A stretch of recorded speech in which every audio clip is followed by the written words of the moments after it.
From the EPR Creations studio, this is Jason Staples bringing you Unconquered with Doc Staples.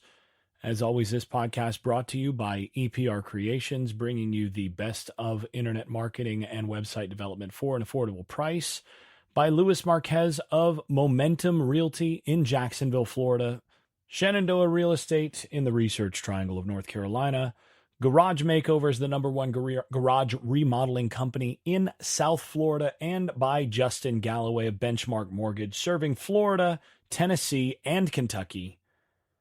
Give them all a call. If you need something in those areas, give them a call. Let them know you heard about them from the Unconquered podcast. I only take really good people to sponsor, to support this, to represent on this show. So if I'm mentioning them, they're worth it. All right, let's get to the mailbag. This is the post-Georgia Tech mailbag, so there's a whole lot of stuff in here. And, I've tried to answer, kind of collate as much as I can. If I didn't address your question, send it to me again, because I tried to put all this together, but I got so much via text, via all sorts of things, all sorts of different types of messages. Patreon is, of course, the most reliable. So yeah, lots of things here. Going to try to get to these in proper order. Okay. The first question is, and this is actually a little bit of a comment and a question. Person says, I've always been of the opinion, this is, Jez Taylor. I've always been of the opinion that first games of the college football season were more about a coaching staff's ability to self-scout with limited information, only practicing against yourself, than the talent on the field, which still plays a huge part. Given the results against Georgia Tech, it definitely felt like Brent Key and staff had a better feel for what they were than Mike and staff. I think what made it worse is that Norvell bet the house on the ability to run the ball and play good defense and doubled down on it when it was obvious it wasn't working. I know that's an oversimplification. From that perspective, I can understand the fan base angst and feeling how they did, how did they get it so wrong? We were told the D-line was so talented. The O-line is the strength of the team. What are your thoughts? Well, first of all, I think that's basically right. For opening games, one of the things that makes it so difficult every year, and I've been through this as a coach, when you're coming into a season with a new team and you're really not 100% sure what you're going to look like when you actually play against another team. Are we really that good there, or are we not as good over here as we thought? Those sorts of things. I mean, that's something I mentioned in the hot takes. Is that I think Norvell and staff kind of got surprised in a couple cases by some things that they could do or couldn't do in this game, mostly stuff that they couldn't do that they expected to be better.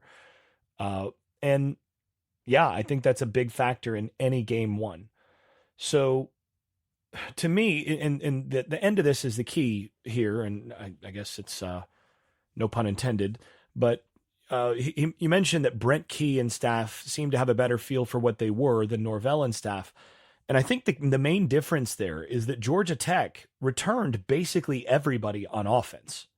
They knew who they were because they returned everybody. They had 4 offensive linemen return. They had their quarterback return. They had 3 wide receivers return, or 4 wide receivers return. They had, tight ends and their running back return. I mean, that entire side of the ball returned. They knew exactly what they were on that side of the ball because they were what they were last year. And you compare that to Florida State on the offensive side of the ball, and you're replacing your 2 stud starting receivers on the outside. You're replacing your starting H-back. You're replacing both guards on the offensive line, and then your quarterback and your NFL running back.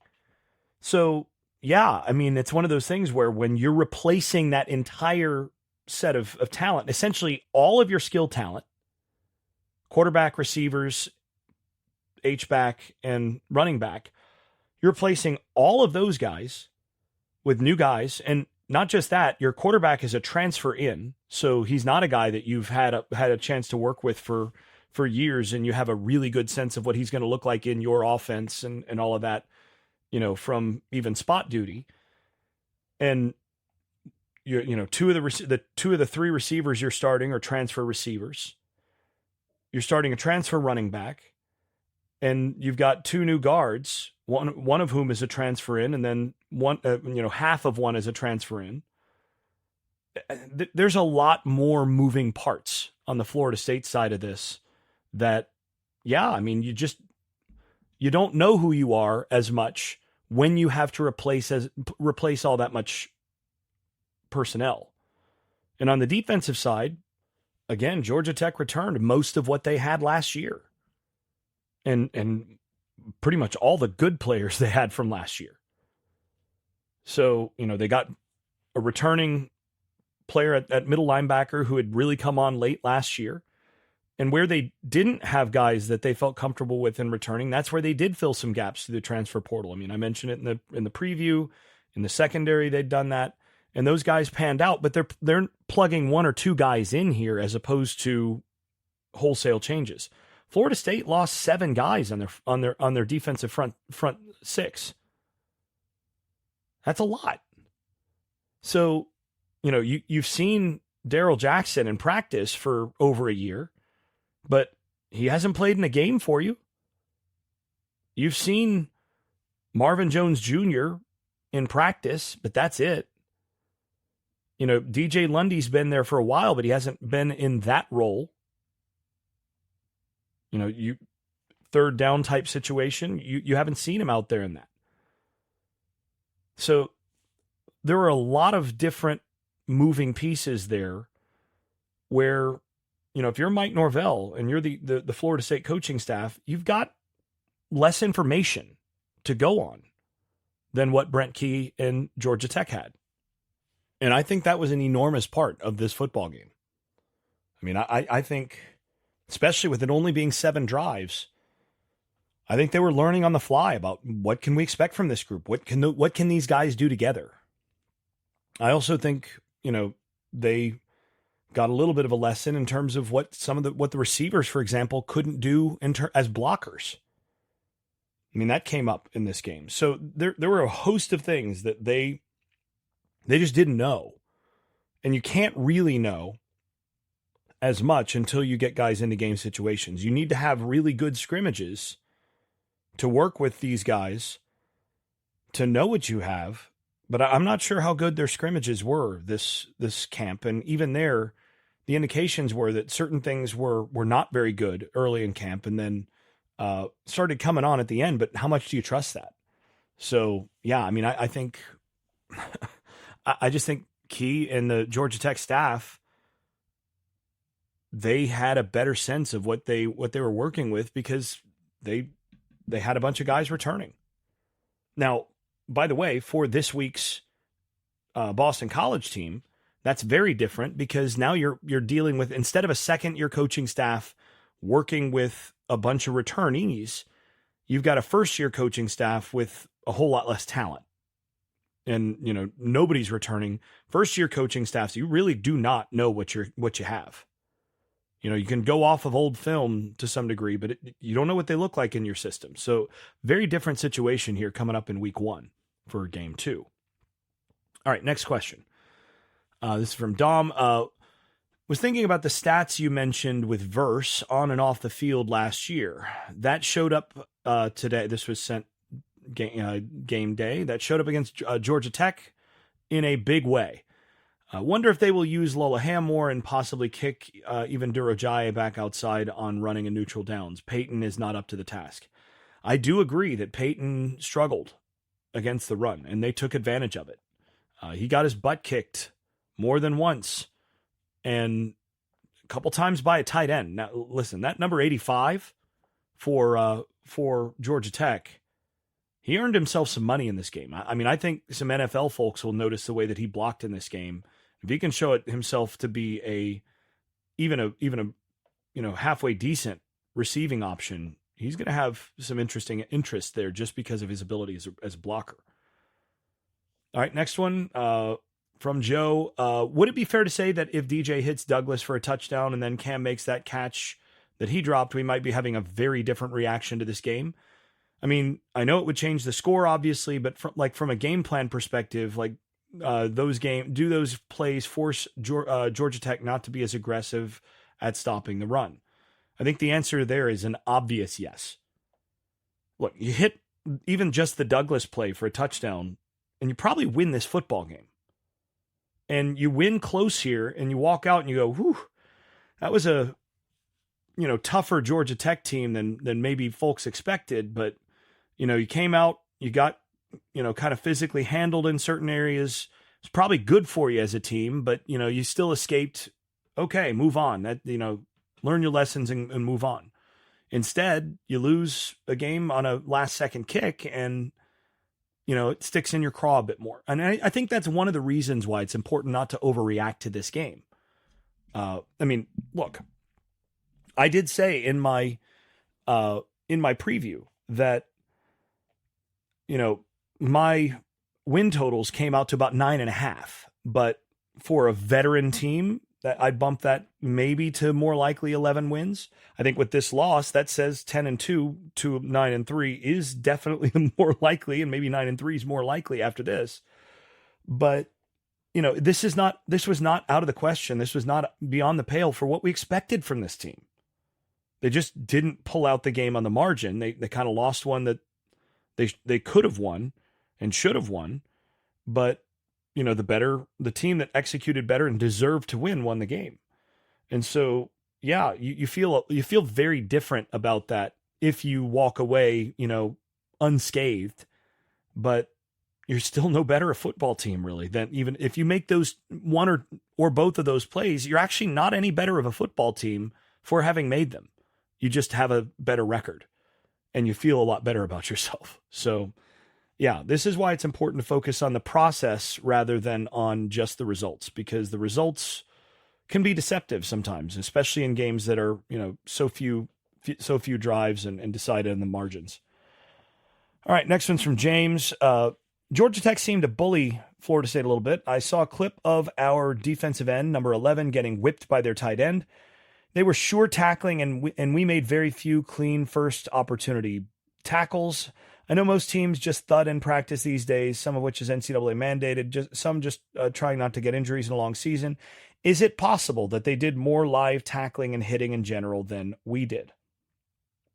Yeah, not only is it possible, based on what I saw, I'd pretty well guarantee that Georgia Tech had a very physical camp and tackled to the ground and was just generally more physical with more contact in camp than Florida State had.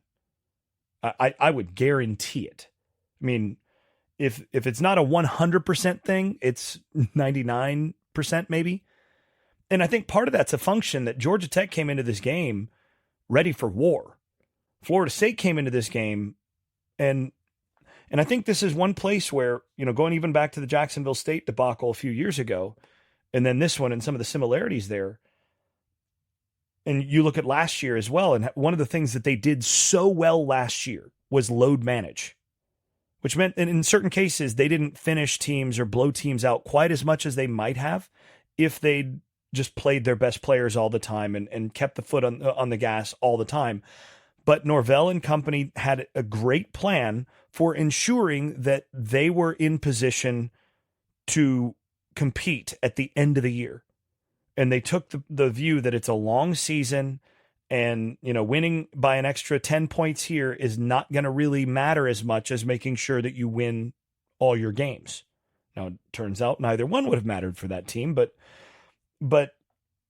that strategy is a really good one on the one hand, but on the other hand, it can get you bitten a little bit if you do take the whole season kind of view rather than a single game kind of view at one game at a time. Every game is a war kind of thing. I just think Georgia Tech came into this game with this game absolutely circled. We got to make a statement in game one against a team that's, got some reputation. And Florida State came into this game saying, okay, we got to take care of business in game one and then just survive this, just keep surviving each week and just keep making sure we stay healthy and all of that. And those are different mentalities. And sometimes when the one runs into the other, the one gets bullied. So, and I think that's part of what happened here. All right, next one's from Sam. He says, to me, the most shocking thing outside of the defensive line was how poor we were at identifying who to block on counter.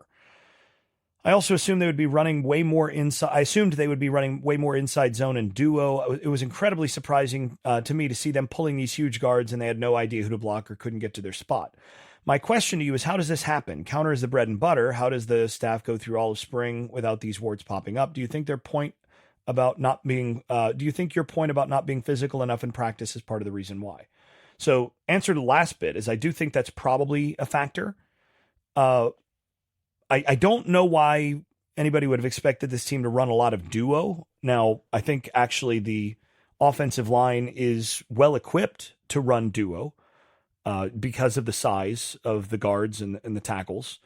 I do think that inside zone, they may actually be best equipped to run inside zone in terms of what those guys sort of physically are most likely to be able to do consistently. But the other thing here is, while there were a couple times where guards slipped or, weren't in position on counter, to do everything exactly right, generally speaking, the guards did their job on counter. The real problems were at tight end, the H-back. The tight ends were horrible, were terrible on counter. And, they just, and it wasn't even just physical. I mean, sometimes they did get a little bit bullied physically, but the real problem was that those guys just seemed not to have any idea of who to block. And that you mentioned that, how poor, Florida State was at identifying who to block on counter, but that was less about the guards, because the guards' decision on that is not that hard. You turn up and block the first guy that shows, which is usually going to be the end man on the line of scrimmage. And he either spills or boxes. If he boxes, you kick it out. If he spills, then you log him and you turn him to the inside and you expect it to bounce. Well, when they spilled it and they logged him and turned him inside to the inside of the offensive line, it's the tight end H-back's job to work around that and make the block on the outside. I mean, this was the play Dalvin Cook ran wild on against Clemson over and over. Clemson would spill it. Florida State would get a good kick out block, or a good block on the edge. In one case, a really good block on the edge called an illegal block below the waist, but never mind that.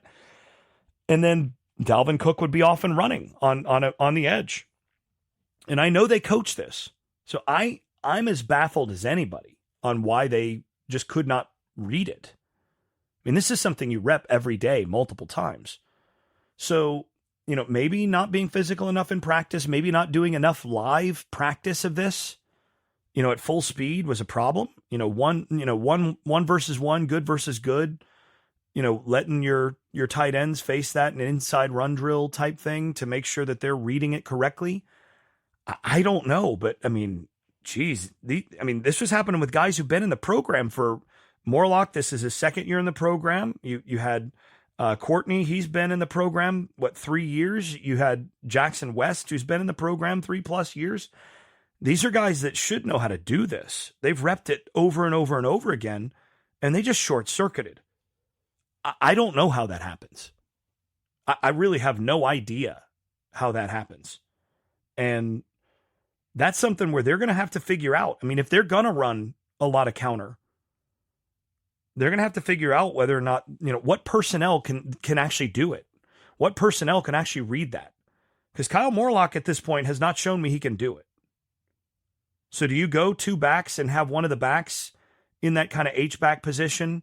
Or do you go 3 backs and put one of your backs in that position and have him be the guy to read it and block the edge? And then you can, do some reverse stuff and other things out of that. I mean, that's one of the things I'd be looking at. I mean, I'm looking at all my personnel options to figure out, look, if I'm going to run counter, I have to know that guy can actually, that guy that I'm lining up in the sniffer in the H-back position can actually read it and block it. Because if I can't get that from that position, I can't run that play.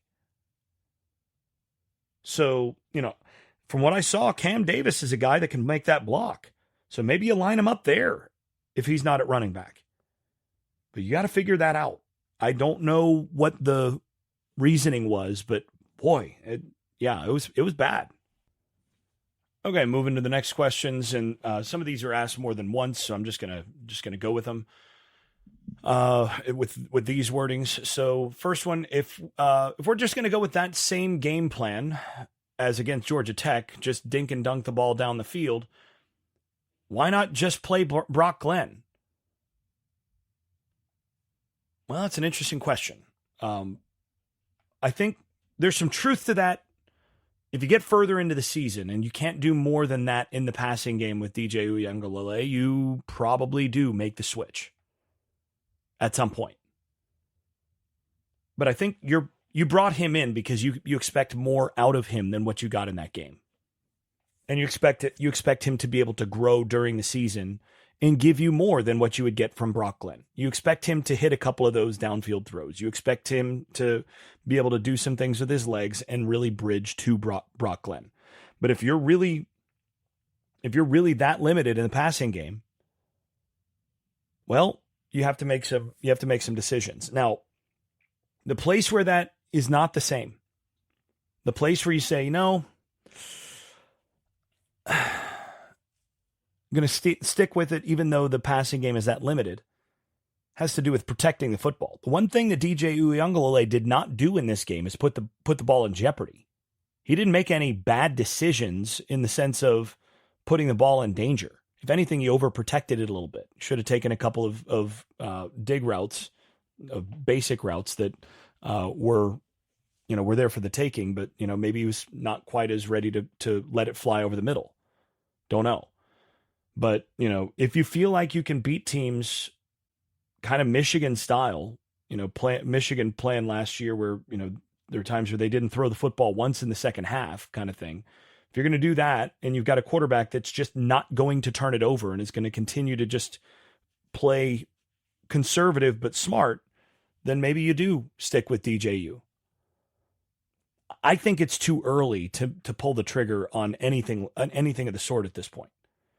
There were enough things that he did right in that game that I think, you say, okay, well, just kind of keep a monitor on it going forward and figure out, what your limitations are and what you can do. But, I do see enough mechanically that is concerning to me that suggests that they were not able or perhaps unaware of how to fix some of the mechanical flaws that he has. I as someone who has spent a lot of time coaching proper mechanics with quarterbacks, it drives me crazy when I see college quarterbacks who have clearly been badly coached in terms of mechanics. And I saw this whenever I would visit Clemson when Streeter was there as the quarterback coach, and that's who DJU had at that point. And, fact of the matter is Streeter not only didn't make his guys better, the guys that he coached got worse. But the problem was they couldn't really see that because he started with Deshaun Watson and the Elf. When you're coaching those guys, yeah, they get a little bit worse each year that you're coaching them, but they started out so good and they're so impossible to ruin that it's not going to really show up much. With DJU, he showed up and he was better as a freshman than he was as a sophomore, and better as a sophomore than he was as a junior. And, then he got better at Oregon State last year, largely because of what he was surrounded by. There were some things that he did better in terms of, throwing it and whatnot, but his mechanics did not get better. Don't let anybody tell you that about the Oregon State thing. In fact, in certain ways, they got a little bit worse because he was getting his weight over to his front side more than ever, kind of almost swinging that back leg around, over the top. And you just never want to see that with a quarterback. A good quarterback, proper mechanics, you're going to have the deceleration phenomenon in the lower legs, where on release, the back leg, the plant leg, or the drive leg, the leg that you are pushing off of, is actually going to slide.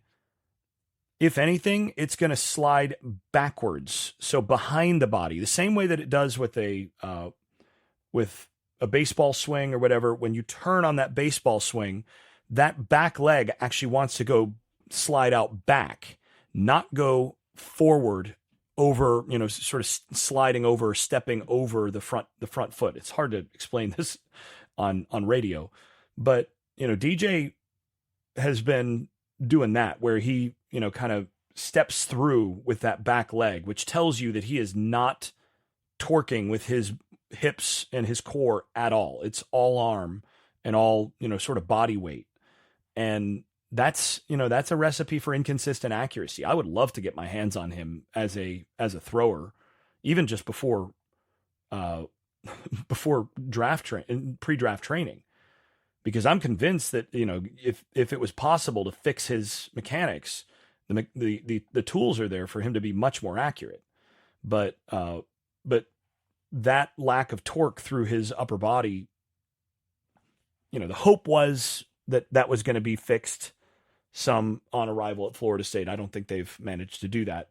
The other thing is that's discouraging to me is watching him in the pocket.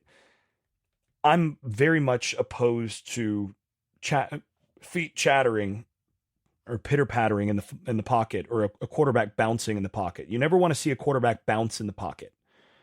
Go and watch Tom Brady, who in my view is the best pocket passer of his generation. A lot of people call him the GOAT. I think, maybe if I were going to decide on the greatest quarterback from the pocket or the greatest thrower, I might go with Dan Marino. But Brady, in terms of career team accomplishments and all that, certainly at the very top. And to me, he always had ideal footwork in the pocket. He would hit the back of the drop and he would just stay there. And the feet would not be pitter pattering. They wouldn't be dead. He wouldn't be in concrete, but he would have his cleats in the ground for the proper throw at the proper time. So my number one's here. I'm going to get my feet oriented to that. And then as soon as I don't make the throw to number one, I'm doing a little bit of a slide or a hitch to number two, and I'm just working my way around, but I'm not standing there bouncing, because if you bounce and your feet are kind of coming up off the ground, when it's actually time to pull the trigger, you're not in position with your hips down and all your cleats in the ground to be able to deliver through the pass the way that you want. And those were two things that I saw from DJ that were not good, that were discouraging, and could be a lot better, and are indicators that there are going to be limitations there all year, because if it's not fixed now, it's not going to get fixed in the season. All right, next question. It seemed to me we were running in a tight formation too much. I believe we need to spread the field and go with 11 personnel with Morlock out wide and run the ball. Maybe we bring Morlock inside some. I think this would open more space for the running backs. Your thoughts? Well, on the one hand, there's some good thinking behind that in terms of spread to run, and that's what a lot of teams do. Force teams to match up outside with you to get people out of the box. If you can't block them, get them out of the box to force them to cover you, and then you don't have to block them. There's sort of two ways of if you can't block them. One is if you can't block them, option them. And secondly is if you can't block them, get them out of the box. So that's an option. The problem is, in order to do that, you have to be confident enough in the 11 personnel you have that those weapons are going to force teams to actually cover them. If they can go out there and feel like they can single cover those guys, it's not going to give you a benefit in the box. So you kind of wind up with a similar problem. And the other thing is that they actually ran some tight stuff specifically to set up the sort of post dig concept, or post opposite hash seam concept that they ran multiple times. And I think the tight formation stuff was as much for that and setting up some of the other misdirection stuff that they did, that got Jalen Lucas the ball a couple times, things like that, as anything. I don't have a problem with how much they were in a tight formation, but I do think they need to evaluate what their best personnel is, and who needs to be in where, and what they can do in those contexts. I'm just not sure they have the personnel right now to be really confident in 11 personnel.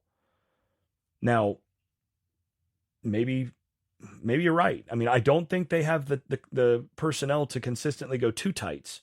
I think going 21 personnel is probably their best bet right now. One that's two backs, one tight end.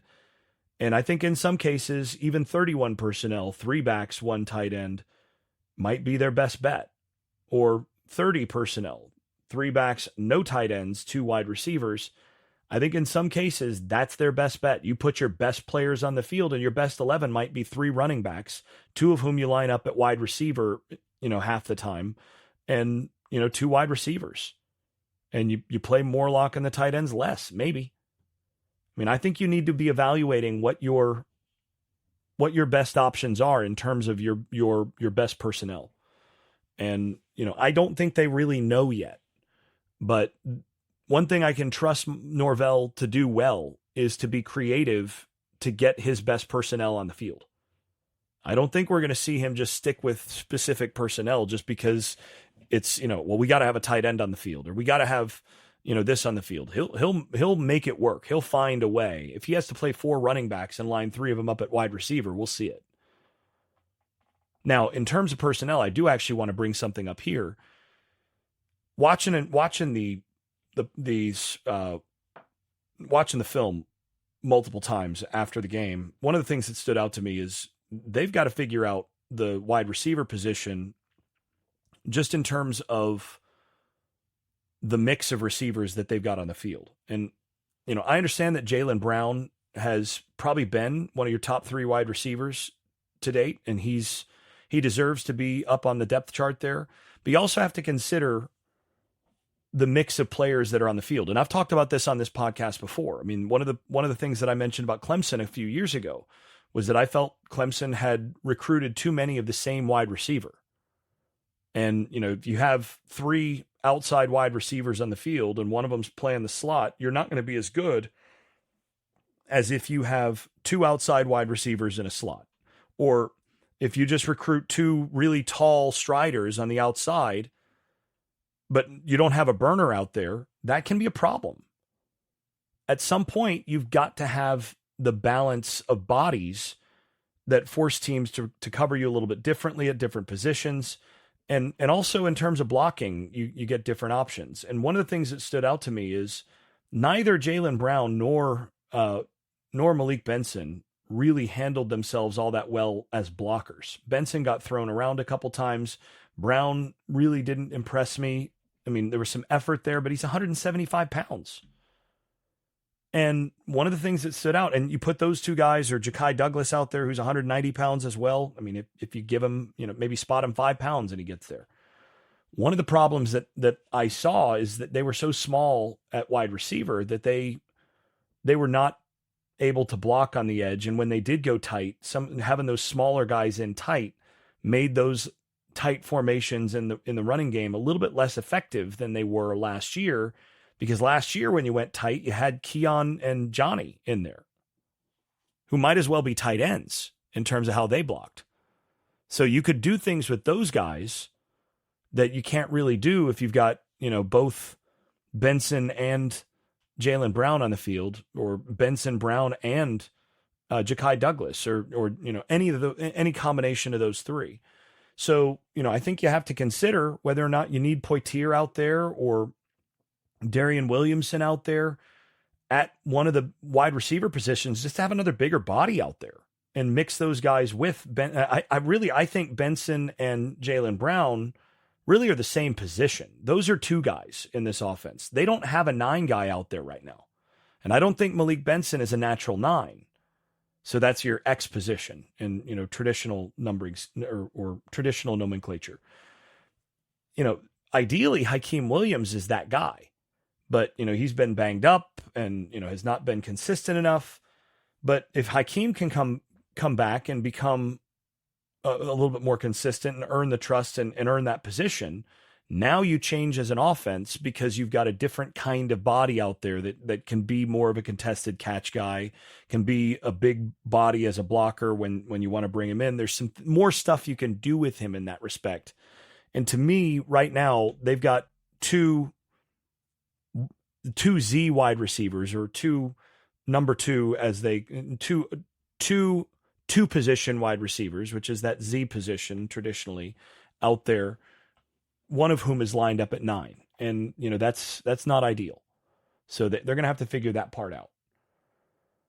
All right, next thing. I think we need to see Landon Thomas out there more. Morlock seems slow getting out of his breaks running routes and struggled as a blocker. Your thoughts? Well, first of all, I'd like to see Landon Thomas. I want to see whether or not he's actually really able to be a guy that can do that. But if Landon Thomas, all I want to know, can Landon Thomas read counter? Can he actually block the right guy on counter? If he can do that, then yeah, I think we need to see more Landon Thomas. If he can't do that, well, he's not going to be any more help. Get somebody else out there who can. Simple. Next thing, next question. Why does Fuller keep running that too high safety look when other teams continue to run the ball on us? We were a better defense last year when we started being aggressive and blitzing. Your thoughts? Okay, this is something I've addressed before. This is a base cover 4 team. They're always going to line up with 2 high safeties at the snap. It's just always going to look like 2 high safeties.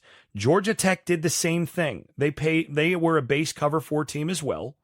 It's actually, technically, they're base cover 7. Florida State and Georgia Tech. Both technically cover 7 teams, which is a quarters family coverage. In cover 7 or quarters coverage family stuff, the safeties you've got 2 safeties. It's a split safety coverage, but it's not like they're playing cover 2 and those safeties are not responsible in the run. Those safeties have run fit responsibilities. Each one of them is half in the box and half out, depending on which direction the run goes and all of that. So, first of all, the reason that they line up in that is that's their defense. They run cover 7 base. And when they do something other than cover 7, they are rotating out of a cover 7 look around the snap to disguise that, and they'll rotate to robber, they'll rotate to a safety blitz, they'll rotate to single safety coverages, and they did a decent amount of that in this game, quite a bit. Safeties just didn't do their jobs on that. The other thing is that the reason you spend so much time on cover 7 is it does give you the ability to have the safeties come down when teams are running the football. So your safeties are there and they kind of read step it, and then as soon as it's clearly a run, they are screaming downhill to make the tackle. That's what Georgia Tech was doing. They did that a bunch. And their safeties consistently made the tackle in the box, 2-yard gain or better. From the same defensive look. This is not a call problem. This is the safeties for Florida State did not play well problem. And Florida State was plenty aggressive and blitzed plenty in this game. They run blitz. They did a bunch of different things. But you don't look real aggressive in your calls when your players don't make tackles, don't take good angles, and don't play with aggression. Those are my thoughts on that. Next question. What do you think about moving Shaheem Brown to linebacker on third downs? Would this help with the deficiency of the linebacker coverage? No, I don't think so. You could put him at money, kind of that will role. If you go to dime, then yeah, sure, move Shaheem Brown down. But the problem is, who do you want to put back at safety right now in his place to actually improve your overall 11? My suspicion right now is that in the dime packages, you're better off subbing a backup corner in, and having one of your corners rove in there, and Shaheem Brown still playing that boundary safety and kind of free him up to kind of do different things there, rather than moving him to, the money position, to that linebacker spot. Now, I think the deficiency of linebacker coverage basically needs to be handled where if they're going to go dime, I think 10 needs to be off the field and 20 needs to be in that spot. I think Nicholson needs to be in and not Lundy if they're going to be third down, long yardage situations. I think Nicholson, and maybe, if he learns how to fit the run a little bit, maybe Cam Riley becomes that guy. You could play either one of those guys on third downs and they have the fluidity and the capacity to cover. If you've got a third safety you're confident in right now in coverage situations, then maybe you put Shaheem Brown in the box. But, I think right now the biggest thing is they've got to figure out which linebacker they want on the field when in single linebacker situations, and which two when they have two out there in in pass situations. All right, final question, and this is, we'll wrap on this. Is Boston College more talented than Georgia Tech? Very short answer there. No, and it's not close. Georgia Tech has a lot more talent and that was experienced talent. I mean, I said it in the preview, y'all. Georgia Tech had one of the best offensive lines. I said top 3 or 4 offensive line in the ACC when this game in my preview. You will remember me saying that. And they had a quality quarterback. And then I also said this was the fastest group of skill players that Florida State was going to play against. Georgia Tech had one of the 3 best offensive lines, maybe 4 best offensive lines. That was my pregame assessment. I think actually postgame it might be top 2 offensive lines that they were going to play, and the fastest group of skill players that they were going to play. That was Georgia Tech. Boston College does not have that. They've got a dangerous running quarterback who's really just a runner. And that's really kind of the extent of what they have in terms of top line talent. Trayshawn Ward at running back is a problem as well. We all know who he is. But aside from those two, and essentially that's a quarterback and a running back in the running game, they do not have the line that Georgia Tech has. They don't have the speed outside that Georgia Tech has. And defensively, I think Georgia Tech has better players and bigger players on the defensive line. So, yeah, I don't think it's close. All right, we'll wrap there. It's been plenty long, and it's getting deep into the night. So I'm going to go ahead and wrap here and get this posted as soon as possible. But this has been Unconquered with Doc Staples, Mailbag Edition. Thanks for listening. If you've been enjoying this podcast, please leave a 5-star rating over at Apple Podcasts and wherever else you listen to podcasts. Post and repost episodes on social media and tell a friend. And if you haven't left a review in a while, do it again. It really does help the visibility of the podcast. Before we go, I'd also like to thank my advertising partners once more. That's EPR Creations, Luis Marquez of Momentum Realty in Jacksonville, Florida, Shenandoah Real Estate in the Research Triangle of North Carolina, Garage Makeovers, the #1 garage remodeling company in South Florida, and Justin Galloway of Benchmark Mortgage, serving Florida, Tennessee, and Kentucky. You can also stop by the Unconquered Shop at unconqueredpodcast.com, where you can buy stickers, pins, magnets, t-shirts, and other swag. And thanks also to all those supporters over at Patreon, where I post video analysis and field questions for the podcast. I am especially grateful to those above the dynasty level. That is Andrew Garrett, Brian Leininger, Neil Cook, Casey Kidd, Chris Chartrand, Dave Blair, Hector Cartagena, Jack Horton, Jimmy Van, Jonathan Kennedy, Keith Cheney, Lee Caswell, Tyler Kashishke, Vince Calandra, and Bert Bertoldi. You all are far more generous than I deserve. I'm really grateful. Thanks to you all. This has been Unconquered with Doc Staples. I'm your host, Jason Staples. Thanks for listening, and thanks for your support.